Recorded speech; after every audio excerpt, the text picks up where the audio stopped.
Ayan guys, so ay kawawa naman ang naging itsura namin dito guys sa gubat. Ayan.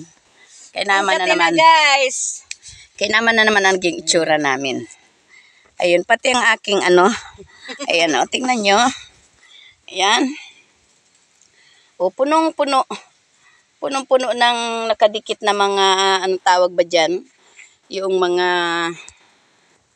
ayan o. Dumikit na sa medyas. Ano ay design na? Yan, ang ganda ng design ng aking medyas, guys. Oh, ayan, kita nyo yan? Oh, nagpakadikit-dikit na sa aking medyas. Anong tawag dyan sa mga damo na yan? Kaya lang kami nandito, guys, kami nagmimerienda. Ayan, oh, may daladala siyang minatamis na ubi at saging. Ayan, kami nagmimerienda. Ayan, bali aming daladalahan, guys, oh. Ayan, dito na naman kami sa aming lungga. Sa lungga na naman namin. Ayan, magdadapit hapon na naman. Ayan, tingnan nyo guys ang aming paligid. Napakagandang tingnan sa video pero nakakalungkot ito sa personal. Nakakalungkot dito guys.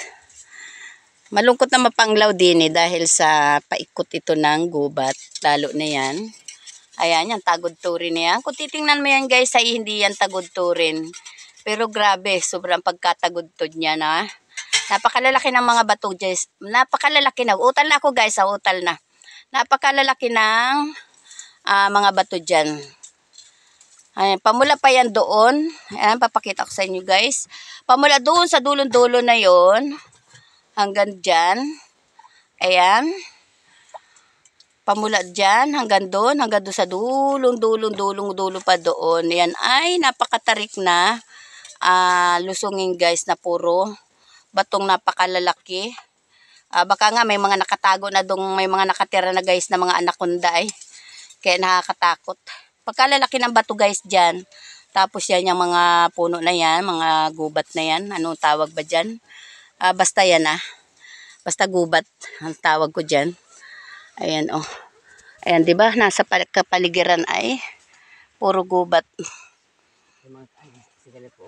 Kaya napakagandang tingnan sa picture pero nakakalungkot na nakakapanglaw dito, guys. Ayan oh. Ayan, timplahan mo na. Ayan, guys. Ukati na. Nasirit na duna. Hindi, lumamig lang yan. Kaya nasirit na ulit siya. Akala ko ang aming tubig na mainit guys ay kumati na. Ayan oh. Nag-init kami ng tubig dahil kami ay magkakape. Magmimerienda na kami. Bye-bye na guys.